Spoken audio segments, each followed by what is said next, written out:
Bem-vindos a mais um pós-jogo, não, mais um vídeo aleatório do Camisa 12, porque esse assunto merece, porque é um assunto muito polêmico. O tema é treinador do Galo, um dos clubes recordistas do país em demitir e contratar treinador.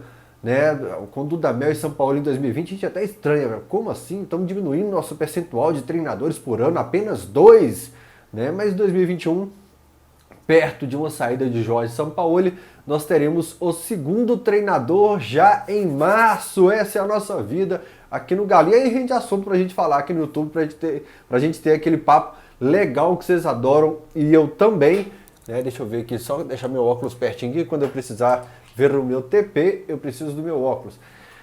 E vocês podem usar e abusar da caixa de comentários aqui, comentar, falei um assunto, plá, comentário, falei outro, plá. E você já sabe que é o nosso ritual, clique em curtir agora. Se você não é inscrito no canal, inscreva-se também. Além do pós-jogo, desses vídeos aleatórios, toda terça-feira nós temos o Cachorrada, uma live onde a gente fala de todo tipo de assunto, não só da nossa vida de Galo. E também temos outras lives especiais com a nossa equipe por aqui.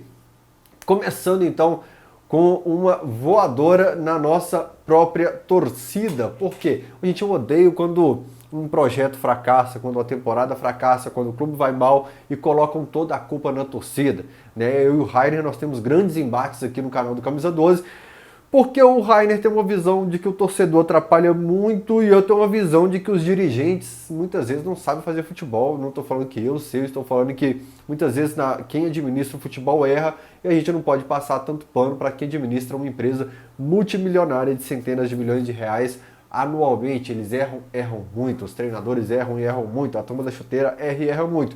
Mas eu estou aqui para falar hoje que nós erramos e erramos muito também. Sou contra colocar sempre toda a culpa na torcida, mas com certeza nós erramos e erramos muito. E no papel de treinador, olha, eu vou te falar, viu? A gente consegue fazer cada uma, que às vezes nós temos bons nomes, boas ideias, profissionais com potencial enorme de melhorar com o tempo, né? E nós conseguimos pressionar os dirigentes até que eles se sentem pressionados e eles tomam a decisão de demitir o treinador, de trocar. Chega no vestiário, depois de uma derrota para um Vitória, para um Bahia no Independência e pá, tá lá mais um treinador na rua e nós indo em busca de outro nome no mercado, né, dos profissionais de treinadores do Brasil ou sul-americano, como a gente tem feito nos últimos anos. Se eu tivesse na pele das pessoas que administram o Atlético, os mecenas ali, né? O Rubão, o filho dele, o Rafael, o Ricardo Guimarães, a família Salvador. Pô, cara, um dia eu quero fazer um vídeo sobre a família Salvador, que aparece pouco assim, mas é uma família que contribui muito para o Atlético, né? Na votação do estádio. O pai, depoimento lindo dele no canal da Arena MRV, o filho também participando ativamente, não aparece muito. Mas enfim, não queria estar na pele deles, porque qualquer nome que eles decidirem para comandar o Atlético, eles estarão ferrados.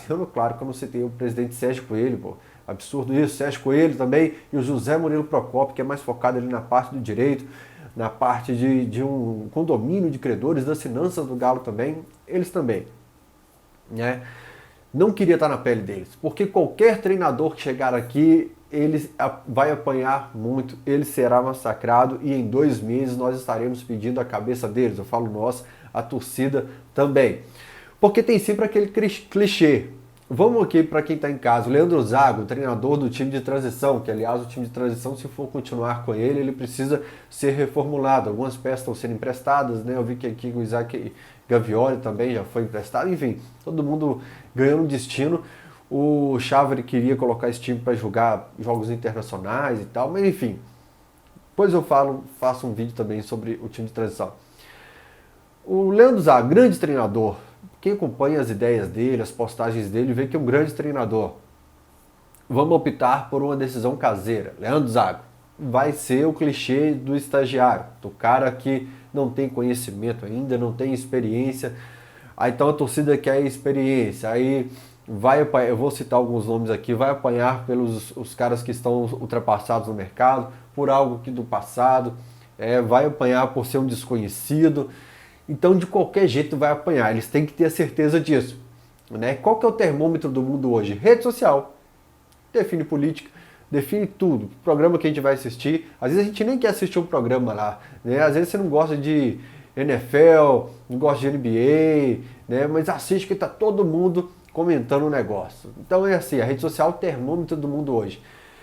Se eu sou o Rubens hoje, o Rafael, eu não desativo as redes sociais porque tem as empresas dele, né? Então eles precisam divulgar lá o resultado do Banco Inter, tá muito bem na bolsa, o da MRV, um monte de empresa que eles têm. Podia patrocinar um pouco a gente aqui, né? Mas para falar de Atlético, nada. Pressão aqui, ó. Ô Rubão, estão pedindo a cabeça do treinador. Só me passa o que for da minha empresa aqui, sabe? Porque senão a pressão das redes sociais pode ser 10%. Gente, o barulho que faz e o canhão que ganha com manchetes, torcida protesta nas redes sociais, qual o percentual da torcida que protestou? 10%, 5%, 3%, mas ganhou manchete, ganhou o mundo e se torna uma verdade. Vamos pegar de exemplo os líderes do Campeonato Brasileiro. Flamengo e Inter disputando o título do Campeonato Brasileiro. Eu estou gravando esse vídeo 15 minutos antes do jogo começar. Quem depois vai começar o do Galo também, eu paro o vídeo aqui, gravo o pós-jogo e lanço esse vídeo depois. O Flamengo demitiu o... Meu Deus do céu. Domenech. Por quê? Não era o Jorge Jesus, porque o fantasma do Jorge Jesus ainda assombrava lá. Rogério Ceni chega na penúltima rodada podendo ser campeão. Não sei se ganhou ou perdeu do Inter, mas com chance de título. Já estão arrumando o substituto dele para a temporada de 2021. Né? Já teve reunião para saber se o Ceni ia permanecer no cargo lá na Gávea. O Internacional, o início do Abel Braga muito ruim, a eliminação na Libertadores com o Boca Juniors, início ruim no Brasileiro, já foram atrás do substituto dele. Aí nós da imprensa também, né, com os clichês. Tem 30 segundos para comentar. O que a gente vai comentar? O clichê, porque vai entrar o comercial.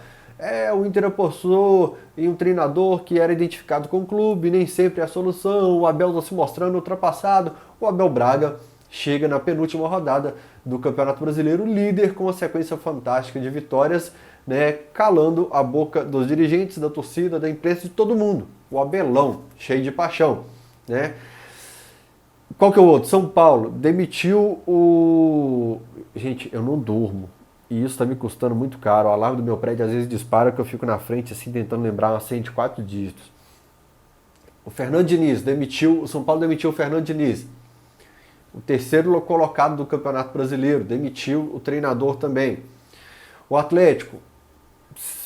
O Sampaoli já com um pé e meio na Europa, mesmo se não quisesse, não tivesse proposta bem, já está de saco cheio, todo mundo aqui, a torcida já está de saco cheio dele, a imprensa já está de saco cheio dele, quem administra o clube já está de saco cheio dele e tal. É um inferno para todo mundo, né? Só para a turma lá de trás, não, nós estamos falando dos líderes do campeonato, todos com problema crônico para treinador, todo mundo com o mesmo problema crônico para treinador, né? Vamos entrar nos primeiros nomes então, mas antes quero dar um recado para vocês sobre a PVS. Grande parte do público que acompanha o Camisa 12 no YouTube aqui é de Belo Horizonte. Né? Eu não sei vocês, eu fui criado em cidadezinha, Pingo d'Água, Serici, tudo com 8 mil habitantes. Você sabe o nome das ruas, tudo. BH, eu nunca sei onde eu tô, gente. Raul Soares, Pingo d'Água, Serici, eu sabia, você me soltava e eu me virava lá. Aqui não, Caratinga também. Eu nunca sei as ruas que eu tô. E aqui deve ser um pânico, começou a chover, cara, será que essa rua alaga? Será que não alaga? Meu carro não está protegido? Não precisa passar por esse aperto. Proteja o seu veículo, a sua moto, proteja o seu patrimônio, se torne um associado à PVS. Se você precisar de reboque, se você precisar de um chaveiro, atendimento 24 horas, saiu, seu carro não está no local onde você estacionou, liga para lá, que tem um rastreamento. Então, meu amigo, coloca a cabeça no travesseiro de forma tranquila. Eu vou deixar o link aqui. Você vai procurar a PVS, que é a maior da América Latina. Nessa você não vai ter dor de cabeça. Ponto final, chegando a hora de falar de Leonardo Jardim. Quem é Leonardo Jardim? Você já acompanhou o trabalho do Leonardo Jardim? Olha, tem gente que acompanha, né, os treinadores, tem memória. Eu não lembro a senha do meu prédio, do alarme. Eu não lembro aqui o nome dos treinadores que eu vejo todo dia sobre eles. Mas tem gente que assiste aqui a Premier League, que assiste o Liga Nós lá de Portugal, que eu adoro esse nome, Liga Nós, parece que é o Racionais falando. A Serie A da Itália, e sabe como que o volante do Genoa joga. O cara sabe que o meia do Torino é canhoto e sobe pela ponta esquerda e pá. Eu não sou assim. Eu trabalho com. Tem um monitor aqui, tem um monitor aqui, atrás das câmeras. Eu assisto o meu jogo, trabalhando aqui e não guardo nada, gente. E o Leonardo Jardim é um desses casos que a gente pede às vezes sem saber o que é, né? O Ricardo Guimarães tem muita influência em clubes aleatórios da Europa, com profissionais aleatórios da Europa. O Ricardo Guimarães é um cara bilionário que tem seus projetos de futebol em Portugal, né, o Museu do Porto. Quando ele sai do Mundial de Marrocos, que ele fala que vai. O menino, para onde nós vamos? Portugal. Eu sou muito bem recebido lá no Porto de Portugal. E aí chegam eles lá, vêm sobre o estádio e tem a ideia de fazer um estádio do Galo. Por que ele foi bem recebido lá? Porque o Museu do Porto é praticamente ele que fez.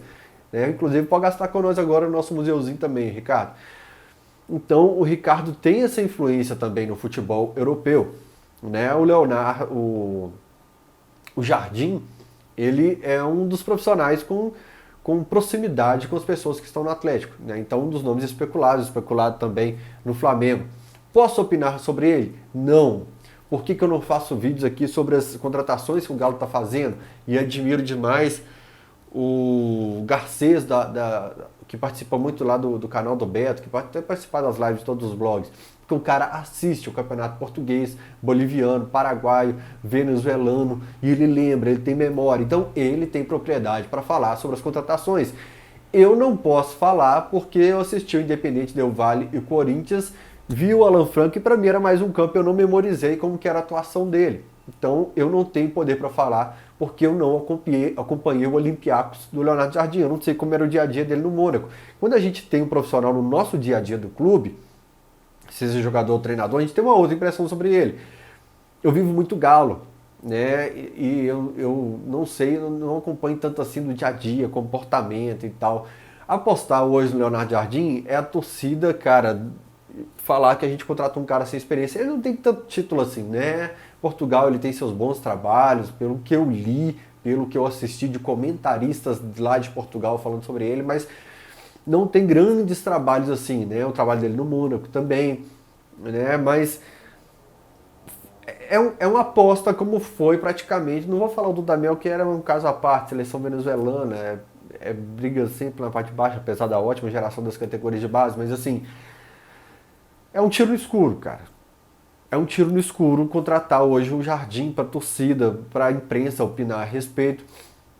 E aí você vai falar o quê? Ah, aquele time dele do Olympiacos do Mônaco atacava bem, tirando o Papini, lá que acompanha o campeonato francês, que vê tudo, nem a família do Neymar deve acompanhar o campeonato francês, tirando os jogos do PSG.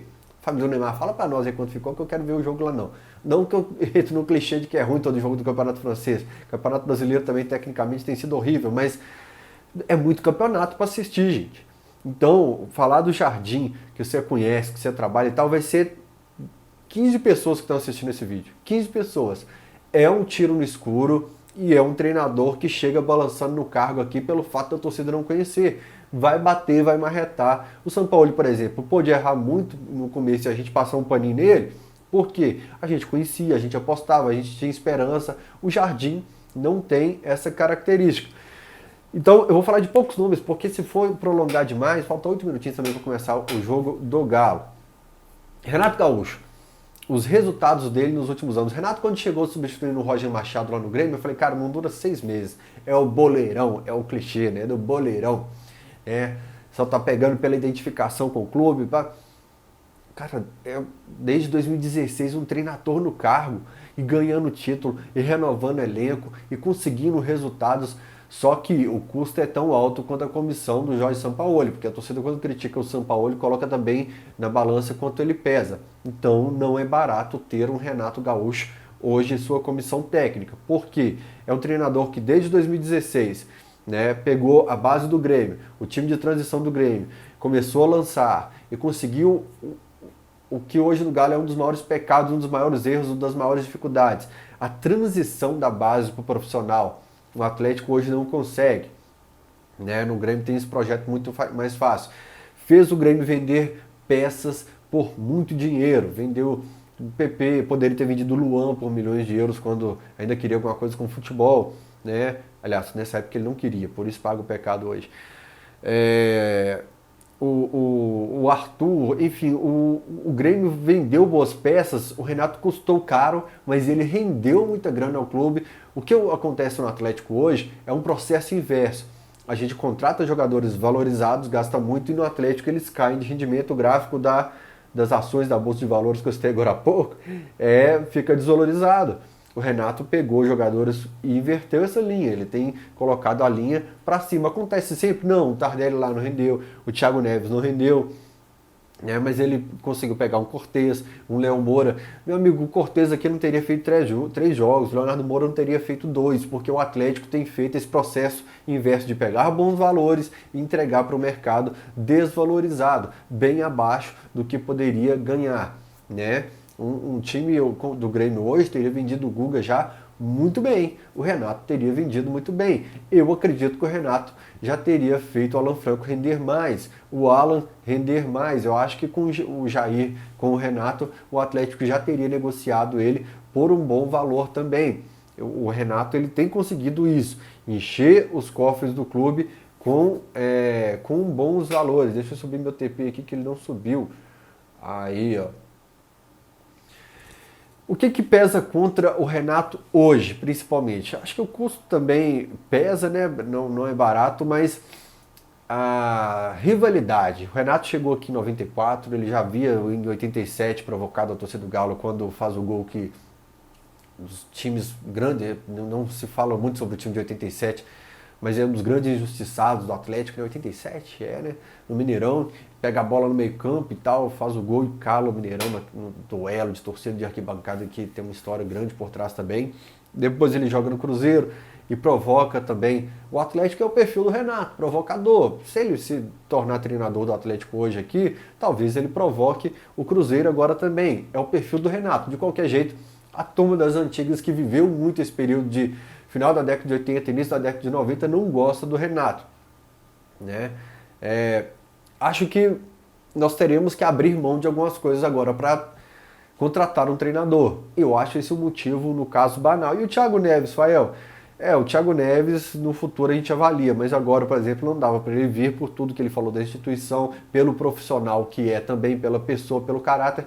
Eu acho que o Renato se tornou um cara bacana, né? Um cara bacana que eu falo assim, eu tenho minhas divergências políticas com ele, inclusive é um dos motivos que a turma tem colocado no Twitter, né? Ele é Bolsonaro e tal, né?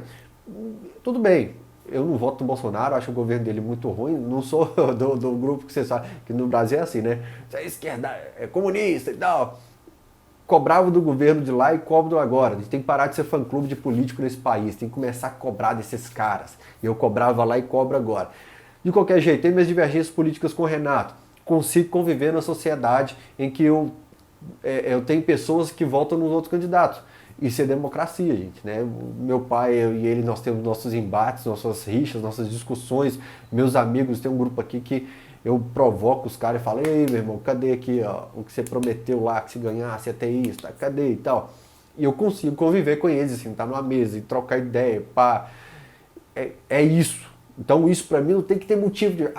o Renato é Bolsonaro. Tranquilo, meu amigo, faça o trabalho aí. Beleza? Depois você vota lá em que você quiser na urna e eu vou fazer aqui o possível para cobrar do presidente que está lá no carro. Não deveria nem ser uma discussão, ter uma discussão quando você fala de treinador aqui, mas como o Brasil hoje é movido a isso, coloquei esse ponto também, né? Rivalidade. A gente vai ter que abrir mão, entender que o Renato tinha esse perfil. Quem viu o Renato no Flamengo, no Fluminense, quem viveu o Renato no futebol, lembra dele. Meu Deus do céu, o jogo do Galo falta 2 minutos para começar. Sabe o que eu estou falando? O Renato sempre foi de provocar, né? O que vai fazer o Renato ser demitido no Atlético? Quando ele começar a poupar no Campeonato Brasileiro. A torcida do Galo quer o brasileiro, a torcida do Galo vive pelo brasileiro hoje. E na primeira rodada, na hora que ele poupar o Nath Fernandes, o Hulk e tal, a torcida do Galo vai pedir a gente perder de 1-0 pro... Vamos ver um time que tá na Série A do ano que vem. Cruzeiro não, Botafogo não, Curitiba não. A hora que a gente perder de 1-0 lá pro Ceará, fora de casa, a torcida vai pedir a cabeça do Renato. Mas... se o Renato vem hoje, é um grande treinador.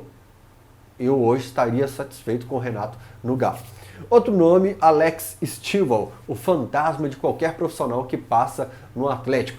né? Ou qualquer treinador que vem hoje à torcida Cuca. A gente tem que entender que tem diferentes personagens na torcida do Galo. Tem o cara que acompanha por alto, que não é o cara que vive na bolha do Twitter, Facebook, é o cara da mercearia lá que está no balcão, né? É um cara que não tem tempo, a vida dele é trabalho, cuidar da família, né? Ele não tem tempo para mastigar tudo, então eu quero o Cuca, eu quero o Cuca, eu quero o Cuca, eu quero o Cuca, né? Aí, assim, ele nem faz tanta pressão não, né? Mas eu quero o Cuca de volta, o Cuca que serve e tal.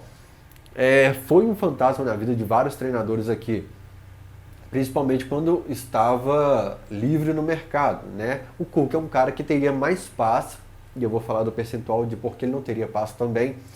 O Cuca é um cara que teria mais passe para trabalhar no Atlético hoje, né? Ele ia fazer um vídeo lá para a TV Galo lembrando como que ele ficou ajoelhado, pá, né? É um cara identificado com o clube, sem dúvida nenhuma. Eu participei de uma live do Fala Galo e perguntei para ele sobre a dívida, o empecilho. Ele falou: olha, não me atrapalharia voltar para o Atlético. O que acontece? O Atlético ficava devendo muito para os caras, premiação, salário atrasado, e quando saiu do clube meio que morria. O Atlético, se quiser entrar na justiça aí. O doutor Lázaro entende que quando ele acertou verbalmente com o Calil que ficaria e depois assinou com a China, e ele acertou quanto seria uma multa de contratual caso ele rescindisse, só do acerto verbal ele entende que o valor morreu ali, porque ele não cumpriu o que ele tinha acertado com o clube. O Cuca não, olha, tá no papel que vocês me devem tanto e tal, só que o Cuca falou que não queria entrar na justiça porque tinha carinho pelo Galo. Só que um dos motivos do clube até então de não ter buscado o Cuca era também essa dívida. Cuca, olha, nós precisamos acertar essa dívida aí. Hoje, nesses valores altos que tem envolvido o Atlético no futebol, seria fichinha esse valor, né? Seria tranquilo. Outro fator que pesa contra o Cuca para uma pequena parte da torcida: o Cuca nos deixou no Mundial. Eu estou na fase da vida que eu gosto de ver o copo meio cheio. O Cuca nos levou para o Mundial. Fiquei chateado, estava lá em Marrocos, ele deveria ter pensado, avisado isso depois do Mundial. Nós perdemos o Mundial muito por causa disso. O emocional do grupo estava abalado. Só que já vinha esse emocional, essa relação elenco e Cuca já vinha abalada, né, do jogo no Paraguai com o Alexandre, que ele briga com o Alexandre porque está lá atrás da barreira. No jogo de volta, no intervalo, ele erra totalmente a mão no discurso para os jogadores. Começou o jogo do Galo, vou ter que encerrar. Ele briga com os jogadores no vestiário, o Gilberto Silva vai lá e faz uma motivação e os caras com o papo do Gilberto Silva entram em campo trincando os dentes. O Cuca tem um emocional muito abalado. O Cuca não tem um emocional firme, sabe? Dos momentos de pressão que ele se mantém. O Cuca tem uma dificuldade de relação com alguns jogadores em certos momentos. O Cuca, pelo menos o Cuca que a gente conheceu, é o que eu falo, você tá no dia a dia do cara e perceber que ele mudou, que ele virou outra pessoa, né? Então, esse é um dos problemas. Nos últimos anos, o Renato ficou entre as primeiras colocações em Brasileiro, Recopa, Libertadores. O Renato conseguiu se manter bem em todas as competições.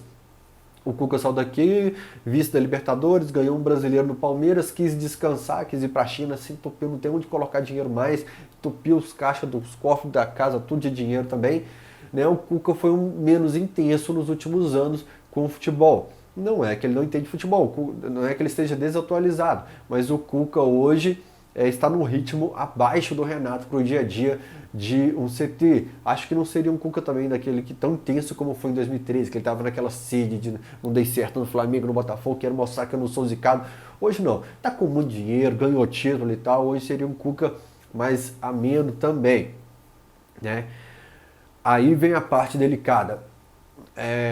Principalmente a Grupa, que é um grupo de feministas da torcida do Galo, ou pessoas que se identificam com a causa, falam que não é legal ter um profissional com uma acusação tão séria quando foi o Cuca no passado. Em 87, o time do Grêmio viajou para a Europa e o Cuca e alguns jogadores foram acusados de estupro de uma garota de 13 anos de idade.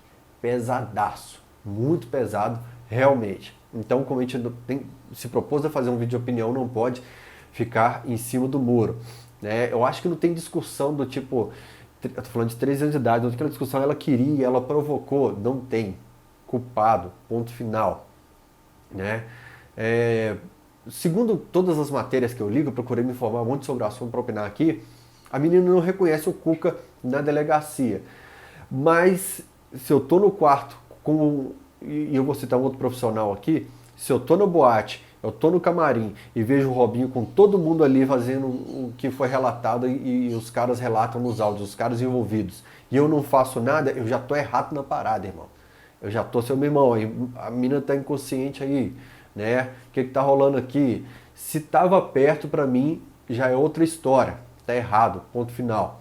Né? Aliás, o Robinho é um caso interessante. O Robinho, quando tava a história, eu falei, olha, eu prefiro esperar ser julgado, ter provas, papapá. A hora que eu vi o áudio, tinha uma máscara do Robinho aqui, eu tenho máscara dos jogadores todos aqui na minha parede, aqui Luan, Rocha, Gemerson, Léo Silva, eu tenho o Lever Coupe, eu tirei, né, joguei as máscaras no lixo, até postei no Instagram, peguei nojo do Robinho pelos aqueles áudios que ele postou, que foram divulgados dele, né, que pena que vestiu a camisa do Galo, um cara totalmente nojento. E o caso do Cuca, foi em 1987, ele foi acusado, prescreveu em 2004. Deveria ter pagado o que foi lá, acho que 15 meses, né? Deveria ter pagado, né? Não pagou, pagou, não pagou. Eu vejo o Cuca hoje como um outro homem, é um senhor de idade hoje, né? É um senhor que tem o seu lado muito religioso, muito ligado à família, inclusive foi vovô agora e tal. Não tô passando pano pro Cuca. Juro pra vocês, tinha que ter sido preso lá na Europa e ter cumprido os 15 meses, né? Mas não vejo o Cuca como um caso Bruno, e eu vou citar o Bruno também, né? Que é muito mais grave o caso dele, mas não vejo como o caso do Robinho, né? Mesmo que a menina não tenha reconhecido ele, ele deveria ter pagado, até 2004, lá quando prescreveu, né? Ele deveria ter pagado no passado, mas como que eu vou explicar para não ficar parecendo uma passada de pano, que não é a minha intenção. Mas deveria ter cumprido a pena lá e tal, mas não vejo ele, já sei. É porque quando você tem o Robinho que fala que amou todo mundo e tava muito chapado, a criançada, esses caras são referência pro futebol, fala, porra, do caralho, o cara que eu admiro faz isso, vou fazer também. Não é o que o Cuca passa nas últimas décadas para as pessoas, de um cara que saiu impune, né? É nojento você ver como a imprensa gaúcha tratou o caso na época. Os caras eram as vítimas, eles foram recebidos no aeroporto com festa, os cronistas tratando o caso com muita ironia, né? Olha, que os caras gostam de mulher e tal, né? Não pode ser tratado assim. O personagem do futebol ele tem um efeito multiplicador, o tratamento tem que ser diferente, né? O Bruno, quando foi solto, que ele estava para ser contratado em um dos clubes de futebol, lá no Montes Claros, falei, então tá, deixa o cara trabalhar, essa profissão dele, ele tá querendo trabalhar, deixa o cara trabalhar. Né? O Robinho é um astro internacional ali, né? Eu quero longe do meu clube. Agora, se o Robinho quiser ir lá para Montes Claros e tal, que não vai ter 15 pessoas assistindo ali, tudo bem, ele pode jogar lá, só não vai ter alarde, não vai ter um patrocinador pessoal, não quer nenhuma empresa associada a ele. Mas o caso do Bruno, a gente quer, como é que chama? Recuperar o cara que foi preso lá, então ele quer trabalhar, a profissão dele é essa, vai trabalhar, vai lá. Agora aqui no Atlético, né, não quero o Robinho associado em museu, nada a imagem do Robinho aqui no clube. E o caso do Cuca, eu espero ter ficado claro para vocês. Né? Não é um caso que a gente tem o que aconteceu, né, forte, como foi aí, os que eu citei. Mas passaram-se as décadas, eu estou falando de um senhor de idade, eu estou falando de um cara que mudou a vida, que mudou, as pessoas mudam. Que bom que o Cuca evoluiu aparentemente. Né? O Robinho continua o cara nojento nas declarações dele sobre o caso, né? Culpado quem está acusando ele, né? O Cuca não. O Cuca parece que nesse tempo ele aprendeu, ele virou outra pessoa, ele quis corrigir o erro dele no passado. Faltou uma cadeinha, faltou sim, eu acho que faltou. Mas não vejo, porque o assunto tem que ser tratado, é delicado, não vejo ele como um cara que descartou o caso, que ironizou o caso, né? Que negou o caso assim, enfim. É isso. Caramba, velho. Nunca tinha acontecido isso. A filmadora parou meu vídeo, talvez pelo excesso de tempo. Gol do Atlético, Jair, aos 7 minutos eu perdi o gol. Gente, use e abuse da caixa de comentários, fala por quê, qual treinador e por que vocês querem. Deixa o seu curtida aqui e qualquer assunto nós estaremos falando a respeito. Deixa eu ver o Galo agora que eu perdi o gol.